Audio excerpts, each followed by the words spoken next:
got the NFC South coming up. And I got the Bucs getting the first pick overall in the draft. I mean, they're freaking terrible. I think Jameis Winston's a joke at quarterback.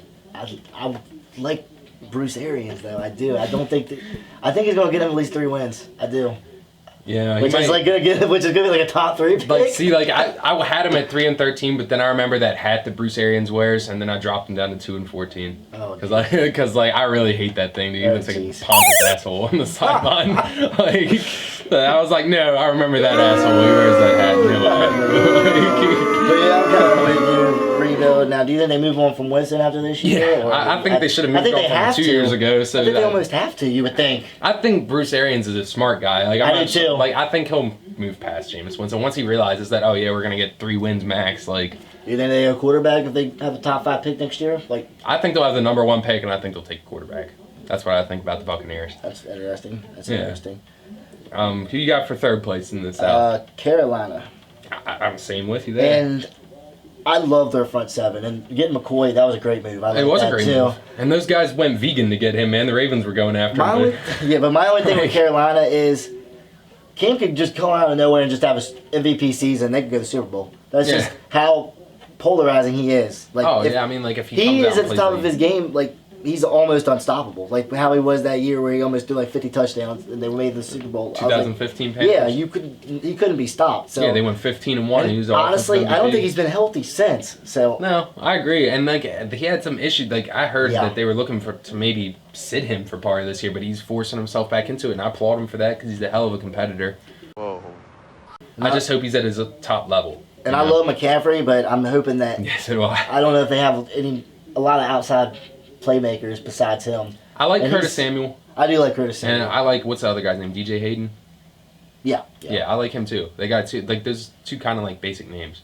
Yeah, they're like generic, but they're like solid. Yeah, they're really solid. I like, just because they have they're generic names doesn't mean that they're not solid. They're like one of those like players that's like, they could play like for them, or they could play like for Seattle, or they could play for like team their like receivers are decent, but like who are they? Yeah, for real. So I mean, I think Hayden came out of Maryland. He did. Yeah, he did. And I like him, man. He's a Maryland boy, but it's a basic name. Like he could be 10 other guys. So I got the Falcons coming in 2nd place. I'm sure you do too, because the Saints are stacked. I do too, and I think Atlanta does have a bounce back here. Definitely, they had so many injuries last year. So bad for them last year. You almost felt bad for them. Yeah, like you did. And look to some extent, dude.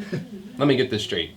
I hate the Falcons. 28-3. You choked. You blew it to the Patriots, okay? I hate you forever. The whole world was rooting for you. Yeah, the whole world. You let us all down. Come on now. Okay? We hate you. We almost don't want to give you another chance now. Yeah, but I still feel sorry for you because you suck so bad. But, like, anyway. I said, like, there's a lot of talent there on the flip side of that. I don't know. I do think they're a wildcard team, though. So do I. I just think that they'll choke the big one in the playoffs. I do think they're a wildcard team. And I think they're going to win a game in the playoffs. I think they'll lose in the divisional round, but I think they're going to... I could see that. They're talented. I got them beating the Rams in the first round of the playoffs. Yeah, they did that before. I could see them doing it again. I do. So. I really do. I think that's how it's going to go. Yeah, I mean, the Rams are going to have a letdown after this. Yeah, New Orleans, obviously. We'll save them for the West. New Orleans, obviously, the most all-around team. I think New Orleans... Defense is underrated, in my opinion. Cam Jordan's a beast, and that defensive line's good. And 100%. I mean, Breeze is Breeze, and... They're arguably the best team in the conference. You almost feel like Breeze is almost due for one more before he leaves, like before he retires. He's gotten heartbreaking so close. Seasons in a row. You always Minnesota feel like Miracle and then getting screwed by the refs against the Rams. Yeah, you almost... How much of a difference do you think Ingram being there is going to... See, I think, like I talked about this in my last video. We talked about this, and like I think that it'll be a little bit. I don't think Alvin Kamara is as productive, but at the same time, I think other guys on the same somebody's going to step receivers. Up. Yeah, like the Traquan Smith. Like I think Traquan Smith is going to be a really, really good slot receiver in the NFL, and I think this is the year that he steps up, and his Breeze is one of his bigger targets. So, what do you think about Michael Thomas threatening to hold out?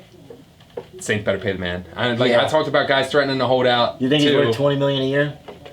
Give him what he wants. Like I think that it sucks that guys do this now. Like I was saying, like I think it's greedy and you're jerks if you do it. But at the same time, that guy's so good and he's such a big part of the Saints offense. It's kind of like Melvin Gordon. Like they're being assholes, but you got to give them what they want. Otherwise, you're going to sit out and screw your season up. And if you're on the verge of competing for a Super Bowl, I feel like he's the biggest part of their offense. Yeah, outside of Breeze, but I mean, I think so. Michael Thomas is a very talented player. So, yeah. I mean, without Michael Thomas, I mean, they're just gonna load the box, and I don't think Kamara's a beast, but I mean, he's not running with 9 box fronts. He's not big enough. The Saints are smart enough to know that they're Yeah, on they know their verge, limitations, so. and yeah. All right, let's move on to the East. Let's move on to the Eastern Division today.